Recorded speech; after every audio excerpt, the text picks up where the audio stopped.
All right. Well, it is noon on a Wednesday, so thank you for joining us today and tuning in to the Iowa Learning Farms Conservation Webinar Series. I'm Liz Ripley, the Conservation and Cover Crop Outreach Specialist for the Iowa Learning Farms. If you have questions during today's presentation, feel free to submit those to me via the chat, and we'll get those asked following the presentation, because we're thrilled to have with us today Dr. Peter Levi, formerly of Drake University, now at Northland College, and he's going to be talking about discovering variation in water quality across an otherwise uniform landscape. So I'll turn things over to him, and I look forward to hearing more. Great. Thank you, Liz, and thank you all for joining us today for this conservation webinar series. It's a treat to be able to present to you some of the research that I've conducted while here in Central Iowa. As Liz said, I will be moving on from working here in Iowa to northern Wisconsin this summer, but I am still physically here in Des Moines.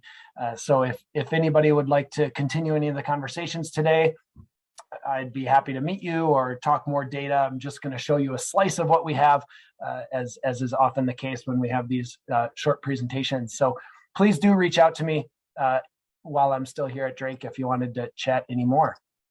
So with that, I thought I'd also show another title slide that shows a little bit about what we do, and because I wanted to acknowledge all the people who've worked on this project and have been key players in this.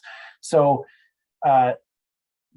those of us at Drake, myself and Alyssa Gerhardt, have been doing a lot of field work, and we've been working as much as we can with our colleagues at Oak Ridge National Laboratory in Tennessee. Natalie Griffiths is a co-PI on this project, and her colleagues Jeff Riggs, Krista Rolfe, and Allison Fortner have been pivotal in doing this research from the beginning. So we're very appreciative of those colleagues. In fact, Natalie is visiting this week from Tennessee, and we're doing even more field work. So this is an ongoing project, and I'm excited to share a little bit of it with you. What I wanted to talk a lot about today is the ideas of variation when it comes to doing science and thinking about patterns, and uniformity. When are patterns constant, and when are things variable or we see variation? So just from the very beginning here on this title slide, I wanted to make sure that we all have the same idea in our minds when I'm using the phrases variation or uniform. So of course, when things are variable or we see a lot of variation, that means that there's some sort of characteristic or pattern changing, whether it's changing across space, like a landscape, or it's changing through time from one season to the next. On the flip side, we can think of things that are more uniform, things that don't change. And so those are characteristics or patterns that are more constant. So I wanted to share some data that we've collected with this aquatic drone that you can see here. One of our students is operating it, going down a stream here in Central Iowa. But I wanted to just start thinking about these ideas of uniformity when things are very constant, and variation, or when things are changing across a landscape or through time. And I often like to start my presentations with this image from NASA that was taken in May of 2012. So, pardon me. So mid-spring of 2012. And what you can see is that there's this really uniform landscape in the agricultural Midwest, right? And that's largely agriculture. So you can see from the Dakotas let me see if I do, I can make a small red spotlight. There we go. So you can see from the Dakotas in the west through southern Minnesota, Iowa, and then through Illinois into Indiana, you can see a lot of bare soil in May before the crops start to grow. So this is a highly uniform landscape. And what we can see is that it's a highly productive landscape. So these are some data from the USDA looking at bushels of corn that were grown. These data are a little bit old, but still they give you a sense that this highly agricultural area is highly productive. You can see that much of Iowa is in the top producing bushels, as well as many parts of Illinois, many counties in Illinois. But along with that, we can see that there's a lot of nitrogen applied to this landscape. And so those are the two patterns that we can see that are quite uniform across this map, even though we see some variation in the greens in terms of the bushels produced. And we can see some variation in the amount of nitrogen applied, but regardless of that variation, we can see in general, Iowa is entirely in the orange or red categories for nitrogen applied in tons per square mile per year, as well as much of Illinois, parts of Indiana, and Ohio. So there's a lot of uniformity across this landscape, the Corn Belt of the United States. As a result, then, is we have different impacts on water quality, and we can see that some of that nitrogen that we apply to the landscape also makes its way into the waterways. So this is a analysis that was done a handful of years ago that shows the accumulation of nitrogen from watersheds, subwatersheds within the Mississippi River Basin. And as you can see, as water flows towards the Mississippi, which is running, the eastern border of Iowa, down into the Gulf of Mexico and Louisiana, you can see that the amount of nitrogen within the surface water of these streams and rivers is ever increasing. It continues to accumulate towards the main stem of the river. So these are two aspects or characteristics that are highly uniform here in the Midwest. I wanted to take a brief pause from discussing uniformity and variation to just quickly touch on why I'm really interested in nitrate as a molecule. And so I've been studying nitrate now for over a decade, and I find it really fascinating because there's aspects of it that intersect a lot of different important parts of our society, our culture, our economics, and our environment. And it's really highlighted here in Iowa. And to show you an example of that, I have a map of the Midwest here. I'm a native Wisconsinite. And so if we compare Madison, the capital of Wisconsin, to Des Moines, the capital of Iowa, and Lincoln, the capital of Nebraska, all of these are capital cities in Midwestern states where agriculture is important. I did a search on the Wisconsin State Journal, which is the major newspaper in Madison, Wisconsin, and the word nitrate was found 59 times in recent articles. I did the same search in the Lincoln Journal Star, again, another Midwestern state, another capital city, about the same size as Madison and Des Moines. And you can see that nitrate was referenced 241 times. So quite a bit more than Madison. And there's quite a bit more agriculture, especially corn agriculture, crop agriculture in Nebraska than Wisconsin, which is more dairy. But then what really stands out and demonstrates why working on nitrate in Iowa is the best place to be is that the search for nitrate turned up 613 different entries in the Des Moines Register for the word nitrate. So this has been something that's been on Iowans' minds for quite a few years for different reasons. And when I did this search on the Des Moines Register, I thought it kind of brought up three articles that are highly relevant to the research I do here at Drake, and also highly relevant to these different spheres of our society, right? So there's the economic side where farmers are paying for nitrogen fertilizer every year, but some of that is washing downstream. So we can think of that as money lost.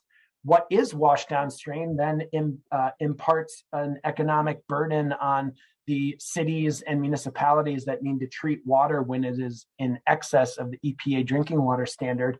And so there's been talk in Des Moines for the last few years about how to best address the high nitrate issues in drinking water. We can see that weather, when we think about climate change, this article says weather is a huge factor in nitrate levels. So again, when we're talking about variation, we think about variation in weather. That then leads to variation in floods as well as variation in nitrate levels. And then finally, what I want to talk about today, and one of the most vexing questions in Iowa and the agricultural Midwest, is how do we fix this issue and this problem? And one of the first things we need to do is collect good data, which is what I wanted to talk about today, and then think a little bit about solutions as well. So when we think about this highly uniform landscape that has a lot of nitrogen applied, and I showed you the one map of how nitrogen accumulates towards the Mississippi River, the first question we can think about when we're thinking about big scale is whether or not water quality is variable or uniform across the sort of continental scale or in the Mississippi River. I have this inset map of Iowa because I really enjoy showing this map as well. It demonstrates that Iowa is a stream and river state, right? There are very few natural lakes here, but there are so many streams and rivers. And so we have a lot of different places to examine how variable water quality is. If we start at the big scale, this is some work that a colleague of mine, Luke Loken, and co-authors did a couple years ago. It was published in 2018. And what they did is they put a boat in at the Twin Cities, and they motored from the Twin Cities all the way down to Cairo, Illinois, measuring nitrate concentrations, which was a really amazing study. And you could imagine it took a lot of logistics and logistical support to do that. And what you can see here is that in general, water quality, when we're looking at nitrate, is not necessarily uniform, even though the landscape is quite uniform in the agricultural Midwest. In particular, you can see that when the Iowa River, which I'm showing with the magenta arrow there, and when the Des Moines River with the red arrow enter the Mississippi, you can see that's when there are larger jumps in nitrate concentration within the Mississippi River. There was some work done by Chris Jones and co-authors around the same time in 2018, and they showed that Iowa is a small fraction of the Mississippi River watershed. It's about 1/20th of the watershed in terms of land area. However, it contributes on average about 30% of the nitrate to the Gulf of Mexico on any given year.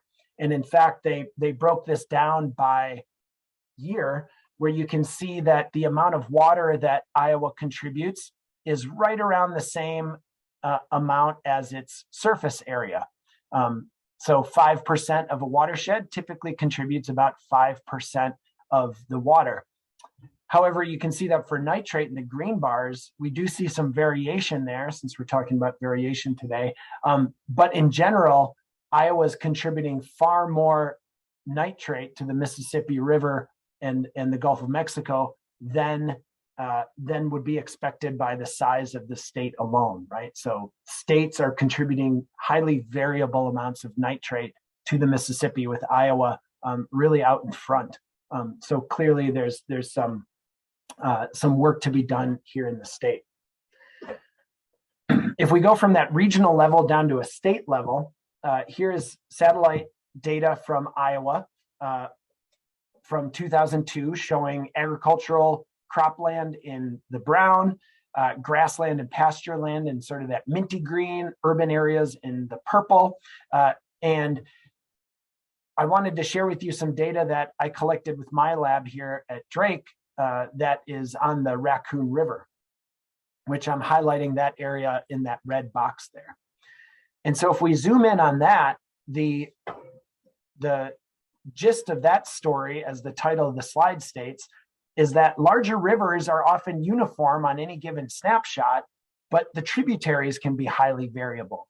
And so the data that we collected here, this was from May, you can see that the Raccoon River, these yellow dots all along, this is the South Raccoon, which meets up with the Middle Raccoon. And then here's the North Raccoon coming down from Minburn through Adel, and they meet just west of Des Moines and Van Meter.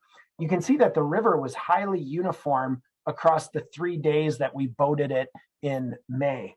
This is similar to the work that Luke Loken and co-authors did, where we put a sensor on a boat and we just drove the boat down the river. And the river was consistently around 11 milligrams of nitrate per liter.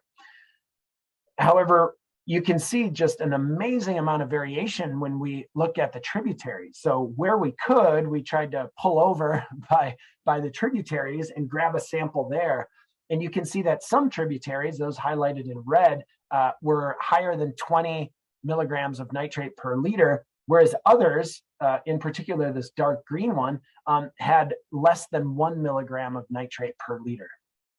So in summary of this work, when we're thinking sort of on the state scale or a large watershed scale, not as large as the Mississippi, of course, but starting to zoom in a little on the landscape, nitrate varied only a little bit in the river. So the Raccoon River, across 90 miles of the Raccoon River in May, nitrate varied by 1.5 milligrams. However, the tributaries ranged from less than 0.5 all the way to greater than 25 milligrams of nitrate per liter. So we're seeing really high variation on the landscape. Often what predicted the variation of those tributaries were how big the watershed was and how much agriculture there was within that smaller sub-watershed of the Raccoon. So there's been a lot of work done at the Mississippi River scale, at the state scale, which like the state of Iowa, or at a large watershed scale like the Raccoon River or the Des Moines River. But where there hasn't been a lot of work done is at the very beginning of a watershed, the headwater streams, where the streams first originate on the landscape. And we might think that these streams are generally uniform in their water quality because they're flowing through a generally uniform landscape, especially here in central Iowa.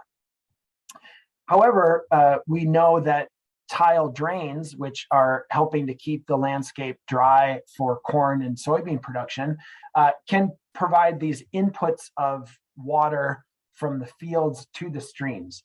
And so the major question that we sought to address was investigating how variable small streams are in a generally uniform landscape. And so where our focus of research is Alleman Creek here in Polk County. And we are studying a 2.4 kilometer stretch, which is about 1.5 miles.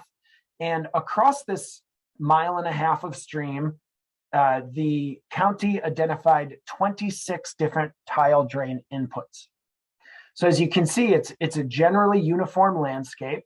It's quite constant in the land use. And as you can see across the 1.5 miles of stream, there are these consistent inputs of tiles. So tile drains putting water in from the field. However, if we start to drill down into the potentials for variation, in addition to those tile drain inputs, there happen to be 3 different landowners on these properties that all follow slightly different agricultural practices. So the fields that I'm highlighting here in orange, this farmer doesn't use cover crops, but does practice conservation tillage. There's another farmer who has, the stream flows through just a little bit of their property. They don't have cover crops either, and they do fall tillage. And then finally, you can see in the lower right, this image is taken from the springtime as well, and you can see some green on the landscape. So the property owner and farmer in the quadrant of the lower right does have cover crops and practices no-till agriculture. So even though the landscape may look pretty uniform from this aerial image, you can start to see some variation that occurs when we drill down to the field by field scale. I wanted to introduce you here to our Aquabot then. How did we examine the variation of the water quality in this small headwater stream? My colleagues at Oak Ridge National Lab in Tennessee developed this technology, which is a small craft. Here you can see it's a small unmanned surface vehicle is the full name. And it's about 3 feet long and about 2.5 feet wide. So it's not very large. And we chose to create this Aquabot so that we could access small streams. I already showed you in the introduction that a lot of work has been done on bigger rivers, but very little work has been done on small headwater streams like Alleman Creek. And so the Aquabot, as we named it, can operate in about 1 foot of water. More is better, but it can operate in just 1 foot of water, which makes these small streams accessible. There are some sensors that are on it. I'll show you the sensors in the next slide. There are sensors on it that are wired to a data logger, and that data logger has Wi-Fi capability. So what's really amazing is we're taking this Aquabot downstream, which we just did yesterday. We can look at our phone. I'm showing you screenshots here on the right side. We can look at our phone and we can see what is the air temperature, what's the battery voltage of the logger, but more importantly, we can see in real time what is the water temperature, the conductivity, the turbidity, chlorophyll, oxygen, nitrate. We can see all of those factors in real time on our phones. All the while, the data logger is also recording data. As you can see on the bottom here, it's recording data every minute. As much of the world, and especially the agricultural industry, gets online with these amazing new technologies we have, one thing I'm always fascinated by is that those major tractors that are fertilizing and planting fields just can do it all automatically. That just amazes me. The Aquabot 2 can be operated automatically. You can enter GPS points and you can enter a track for it, and it can just go. I will say, having operated it myself, that is best done in open water, like a reservoir or a lake, because streams always present different challenges, like vegetation, beaver dams, trees that fall over in derechos, all sorts of different things that even if you were to program a route for it in a stream, you should probably be next to it at all times. And so what we do, as this bullet point here says, is we operate it manually with a remote control, but it can be operated autonomously if you program it. So that's an exciting aspect of this Aquabot as well. I wanted to show you some videos of it just so you can see what we do. This obviously was not yesterday. These are some videos. Here's the Aquabot going down Walnut Creek in Polk County. We have it sort of full throttle right there. So it can go at a pretty decent speed. You can see it creates its own little wake. And then, as I mentioned earlier, one advantage of the Aquabot is we're able to access different parts of a small stream more than previous technologies have been able to, like those boats that I showed you earlier. Of course, those are just going downstream. And is it really 12:22 already? My goodness. I'm just so excited about all these other aspects. So the Aquabot is tricked out with the data logger, the sensors on the bottom. You can use outriggers if you are going to operate it on a lake or a reservoir. And what I wanted to share with you today is some of the nitrate data that we have. I thought I'd start with showing you, and I'll go through these data slides and be able to field questions, but I do want to explain what we did here with the data as well. But I'll go through them in relatively short order so we can get to questions and whatnot. And I'd be happy to revisit any aspect of this. So I want to show you data from a run we did in the early summer, June 3rd. Here's Alleman Creek, and what I'm showing here is temperature data. So we start in the morning upstream, and then we operate the Aquabot downstream. So by the end of the day, you can see that water temperature has increased, right? This is variation in temperature, but you can see it's sort of expected variation, right? Temperature is increasing as we go downstream because we start at 10 a.m. and we finish around 3 p.m. When we take a look at nitrate, we can see a very non-uniform pattern, or very a high amount of variation in nitrate. I want to point out the range. The blue is about 10.8 milligrams of nitrate per liter. You can see that in the upper reach. And then anywhere you see those dark brown spots, that's where nitrate peaked on this given day, around 12.5 milligrams per liter. We can take all the data that went into producing this map and put it on an XY axis like this. So our X-axis is distance downstream from 0 to 2,400 meters. And then this is nitrate concentration on the Y-axis. A couple things to point out there: all of these dashed lines represent the tile drains. And so you can see that sometimes these inputs, like in these red circles I'm highlighting, are associated with tile drains. So where water that might be higher nitrate is pouring out from the fields. However, there are a few spots like this one that I highlighted on the bottom where there's a high amount of nitrate that peaks, and it's not associated with a tile drain. So here, this would suggest that these non-tile spikes, we're seeing either high groundwater input or potentially an unidentified tile. I feel that the unidentified tile is less likely given the extent that the County Conservation Board, as well as the local landowners, went to identify these tiles for the next phase that I want to share with you, the conservation that they did. So we can look at that variation in one day, or we can look at that variation through time. So here, I apologize, I thought I should change that word to variation. So we're comparing heterogeneity or comparing variation in nitrate across seasons. So here are those same data from June 3rd on the left. And now I'm showing data from last year's tax day, April 15th of 2021.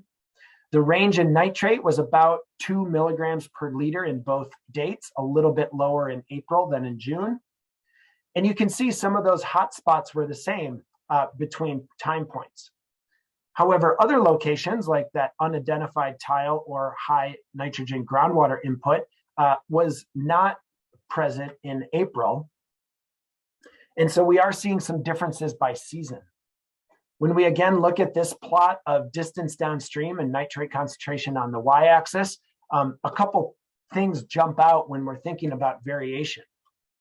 First, if we look at those spots where tiles were putting in some high nitrate water in June, we can see that often the tiles are not inputting high nitrate water in April. This could be that maybe the tiles weren't flowing yet. And so we see that tiles are more variable in June than April. However, overall, June was relatively uniform in terms of overall stream nitrate concentration. You can see the blue points from the beginning of the reach to the end of the reach all stayed right around 11.6, 11.7 milligrams per liter. However, in April, you can see we started above 10, but by the end of the run, we had this consistent decline to about 9.2 milligrams. So the whole run showed variation, the whole distance of stream showed variation in April, whereas we saw more variation at the tiles in June. So what does this mean when we take a step back and draw some conclusions from this? Well, we found, as I emphasized there, spikes in nitrate associated with tile drain inputs. So even though we have a highly uniform landscape of agriculture, we're still getting high variation within our small streams, often located at those points where tile drains are draining into the stream. What's been really great about using the Aquabot is this high frequency data has helped the landowners as well as the County Conservation Board. And here in Fort, this is a tributary of 4 Mile Creek, so there's a watershed management authority in Iowa. This can help, the Aquabot data and the high frequency data can help pinpoint areas of the highest management concern or ones to target in particular. But as I started out thinking about variation at a landscape scale, we feel that this question remains: does improving water quality at the field scale improve water quality at larger scales? How can we start to maybe, Iowa's always going to stay 4.5% of the land area of the Mississippi River. How can we bring that 29% down, the 29% of nitrate that Iowa contributes to the Mississippi? How can we have less impact at this sort of continental scale? And what's really exciting is that's the next question we're addressing here at Alleman Creek. And I just brought this data back to say, how can we bring these green bars down, have less of a fraction of nitrate coming from Iowa? And that's what's really exciting for the work we're doing now in partnership with different organizations in Polk County, as well as these landowners. What's been really exciting is that of those 26 tile drains that were there for many, many years, only 2 tile drains remain now in spring of 2022. The other 24 tiles were removed for saturated buffers. And so many of you may know what a saturated buffer does, but in short, given this nice little cartoon imagery here, rather than have that tile input go under the buffer zone and drop that water directly into the stream, a saturated buffer cuts that tile off so that then shunts the water parallel to the stream. And so then the water percolates through the buffer and it takes far more time for that high nitrate water to make it to the stream, all the while microbes and bacteria within the soil can be taking the nitrate out of the water. And so our run yesterday on Alleman Creek was our first run of the Aquabot down Alleman following the saturated buffer implementation. And so we're really excited to see how much does this conservation practice reduce the nitrate that is leaving this small stream? And if significant, can it then be scaled up so that we can reduce the amount of nitrate that's leaving larger systems like the Raccoon River, the Des Moines River, and ultimately the state of Iowa? So with that, I'd like to thank all the people who have been involved, especially our landowners and our colleagues here at Polk County. There have been a lot of students at Drake that have been working on this project, so I'm very grateful for all of their hard work. And our funding for this project largely came from the U.S. Department of Energy, Bioenergy Technologies Office. So with that, I see that there's a couple questions in the chat already. I wanted to point out that you can earn the Certified Crop Advisor Continuing Education units if you email Liz by this afternoon at 5 p.m. And there's the information that Liz would like to receive from you. And Liz asked me also to provide a good plug for the next webinar on Wednesday, April 6th, where Gabriel Lade will be presenting on the Iowa State Rural Drinking Water Survey results and insights. Thanks very much for your time and attention, and I am happy to field questions. And I only went a few minutes over. I apologize for that. That's all right. Thank you so much. So someone had asked this question pretty early on, and I think you addressed it, but could you touch a little bit more on how, or any impacts, you compare the different tillages and managements of those fields next to your monitored stream, how big a role that management played in potentially their tile drainage contributions to the water quality? I'm scrolling up through the questions just so I could read that. Is that? That one came directly to me. Oh, I'm sorry. That's all right. So sorry, could you let me know again? Yeah, so you mentioned that there was different management across the three fields you highlighted, and obviously you monitored close. Are there any conclusions you can draw between the impact of those individual fields and their management on their contributions to that stream? Yeah, that's a great question. Thanks for that. And I would say that, when we look at these data, for instance, I'll just get some of this other, or here, we'll go this side. So when we look at these two maps side by side, this was before the saturated buffers were installed. And you can see that despite those different conservation practices, there are tiles located throughout this 1.5 miles of stream. And often these high points, you can see down, I think I lost my pointer, I'll put that back. You can see even down on the property here where there's a lot of cover crops as well as no-till agriculture being practiced. You can still see there are high inputs, but I know that one of these tiles is draining the land here. So at the scale of the stream and the work we're doing, that the tiles can sort of intersect or they're going underneath the landscape. And so we can't tease apart exactly where that tile water is coming from, which exact parcel of land. So it gets a little tricky at that fine of scale. Oop, you're on mute, Liz. Sorry about that. Maybe you had a few questions come in directly to you. So if you want to read those aloud for us, and then. Yeah. One, I'll just go from top to bottom here. When you are characterizing agriculture for predicting nitrate in the tributaries, is that just crop production, or does it also include livestock production as well? That's a great question, and that goes back to some former work that I conducted on the Raccoon River and those tributaries. So those are these data here.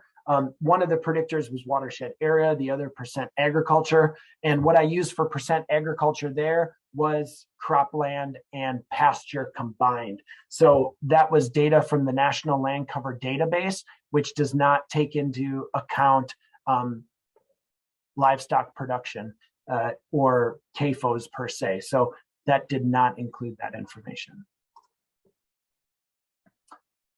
Another question was about, does it measure phosphorus? That's a great question. Right now, there are not great sensors to measure phosphorus. So the best real-time sensors are the more basic water quality parameters like temperature, dissolved oxygen, conductivity, and turbidity, which measures the cloudiness of water. Nitrate technology has come a long way in the last decade or so. Phosphorus technology is kind of around the corner. There are different probes you can purchase called ion-specific electrodes, but they're just not as accurate. You have to calibrate them all the time, and the data are really noisy or highly variable, right? So if you're going downstream and you're trying to capture variation in, say, phosphorus, the sensor might be reading slightly different numbers, but it might be the same concentration. It's just that these sensors aren't quite as accurate as nitrate sensors are. So hopefully that technology comes along soon. And I feel like, there's a lot of people working on that from the technology side. I had a question about the cost of the Aquabot. The platform itself, so minus the sensors, was less than $20,000. In fact, it may have been less than 10,000. I had mentioned Natalie is actually here visiting us in Iowa right now. So it might have even been around 5,000. It wasn't very expensive to build the platform of the Aquabot. What was more expensive were all the sensors and the sensor upkeep, as well as the expertise to get all the different sensors to read into one data logger and record the data. Definitely cost prohibitive for like a single landowner or a small group of landowners to use an Aquabot, but I think it's something totally in line with maybe the state DNR or maybe here in Iowa, IDOLS. I think that this is a tool that an organization could use to collect some really high frequency, fine scale data at various locations in the state. Another question, did the spikes that did not coincide with tile inputs overlap with a dip in water temp that would support evidence of groundwater influx in that section of stream? That's a great point. Oftentimes groundwater is cooler. I do not believe that input did, but I think what could be interesting to further explore there is oftentimes a groundwater input, unless it's a high volume of water, may not cause a dip in temp at the stream scale. But if we are seeing a jump up in nitrate, that would be some really high nitrate water. So that's a really great point for us to continue to think about as we try to parse whether these non-tile associated spikes are associated with groundwater inputs or an unidentified tile. Are there any other Aquabots in Iowa, or is the data publicly available? We have one great question. I do not know of other Aquabots in Iowa. Ours is sort of the first to give a stab at this, especially in the small streams. We have one publication out, which is publicly available, and the other data we're currently working on, trying to get publications out, but those data will be available. We are working in close partnership with the landowners, and in fact talking with some of them, and one of them is here online listening to us today. And so it's been really great. We've been sharing those data in real time with the landowners and with the county, and we will make those publicly available as we come up with our publications as well. This research is ongoing. As I said, we were just out yesterday, and we will continue through 2022 into 2023 on this project. You can keep in touch with me via email if you wanted to stay abreast of our work. Another question, for the saturated buffer, is the tile just in the ground, or is a layer of mulch or other material needed around the tile to help the water percolate via the soil? As far as I know, the tiles are just in the ground. I don't know of any mulch that was included. I know there is a bioreactor or two along this stretch of Alleman Creek where there is mulch. And then a tile coming off of that.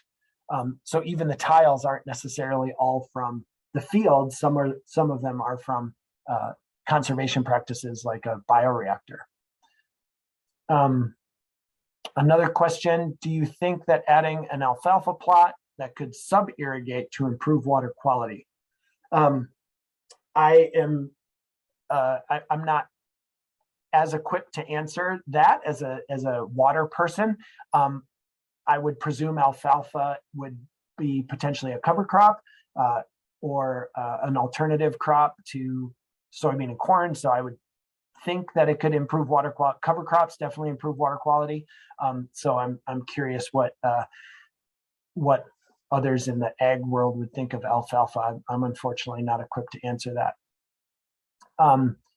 Somebody asked, I have 1 mile of stream and they've planted willows along the bank. The roots form right in the water. Has any research been done to see if they would reduce nitrates in streams? I'm not sure about willows. At the very least, as you are surely very well aware, they do a great job with soil retention, unless we get some of those really big floods and the high velocity water. I would suspect that they are pulling some nitrogen from the water, but I'm not sure if they pull nitrate versus other forms of nitrogen. Will the Aquabot be available for researchers in general or commercially at some point in the future?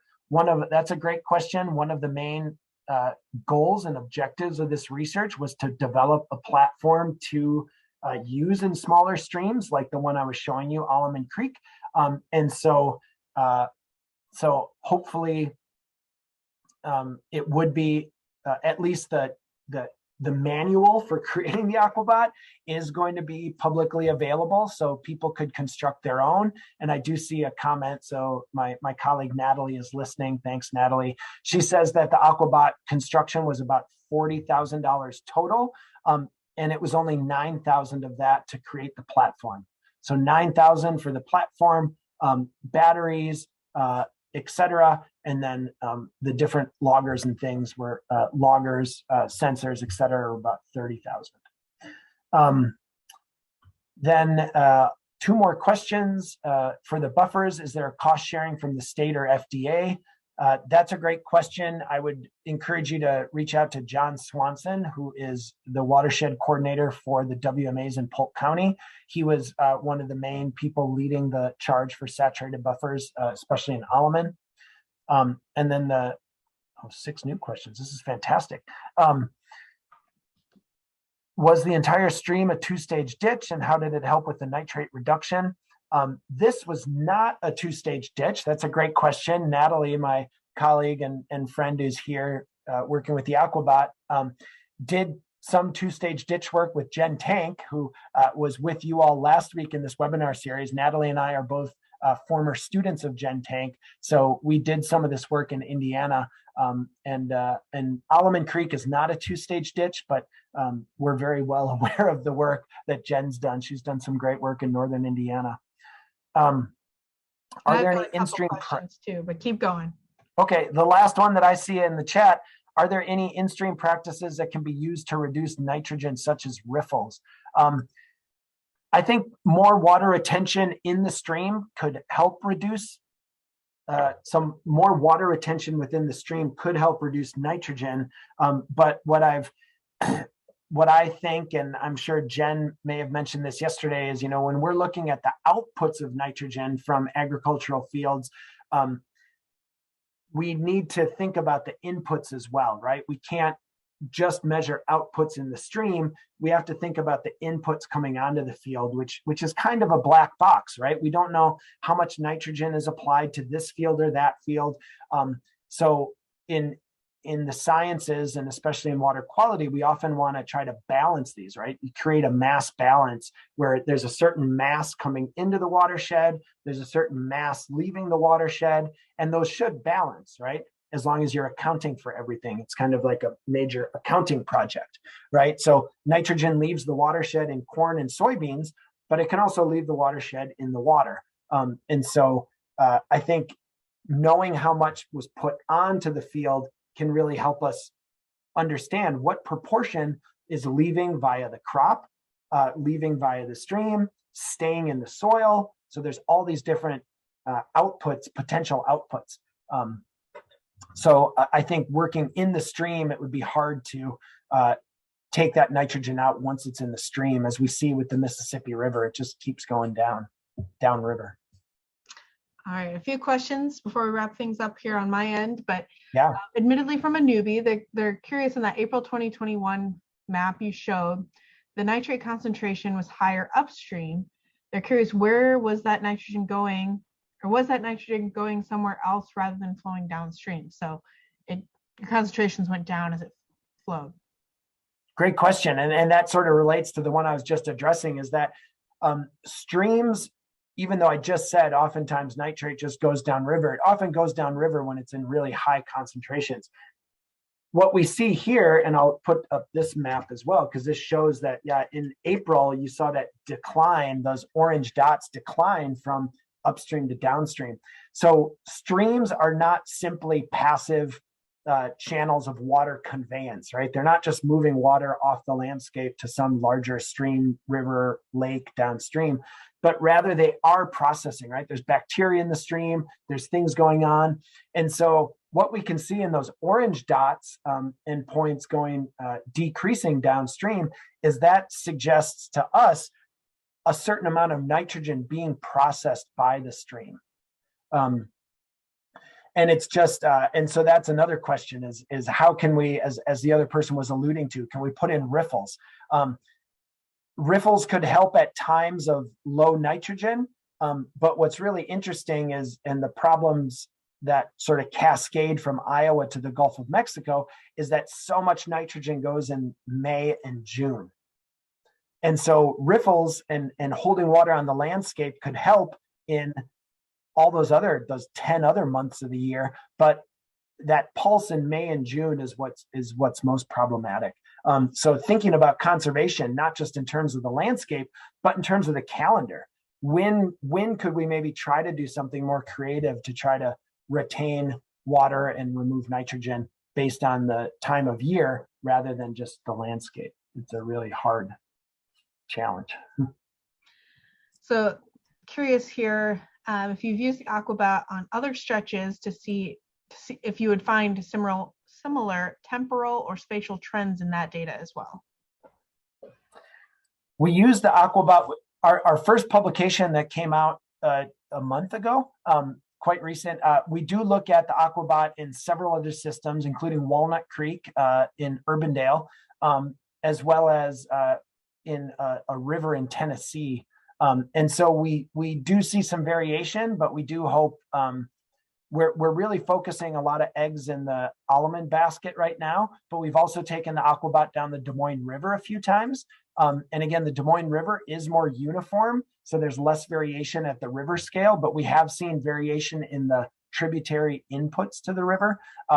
So we are using it in a few more places, but our main focus of this research has been to see how does this conservation practice of the saturated buffers potentially improve water quality. So we're really focusing on this one stream, and we're going to have a ton of data.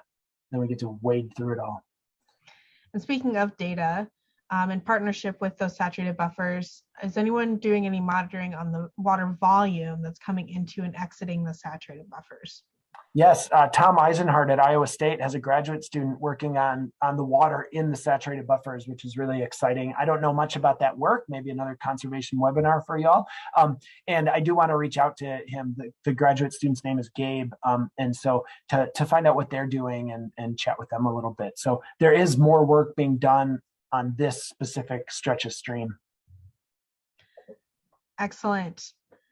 Well, thank you so much, Dr. Levi. It's been Absolutely. a pleasure to learn about this, and we look forward to maybe inviting you back now that you'll be continuing to monitor these with the saturated buffers to see if there's noticeable changes. So again, if you wanted CCA credits, be sure to get that emailed to me by 5 p.m. today. And we look forward to seeing you all next week when we learn a little bit about the drinking water survey conducted here in Iowa over the last couple of years. So thank you again and have a great afternoon.